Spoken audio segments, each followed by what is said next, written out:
Така, имаш запазено място в пантеона на сърцата. После ще говориш, знам, че чакаш това, само да кажа.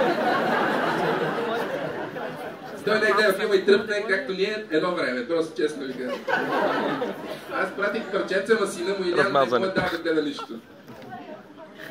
Сега, несъмнено филм има големи художествени качества. Технически не е толкова добре изпипан, правен за телевизия, разбира, ще ни простите някои неща. Не е дълъг, спокойно. Направихме го с моят съученик Вили, който не даде тук, защото аз казах, че трябва да бъде спонсор и той реши да не идва днес. Просто един разговор с един учител, като аз се постарах разговорът да бъде по-личен, за да разберете неща, които винаги сте се срамували да питате Грегори. Надя Теодосиева, моля те, пускай.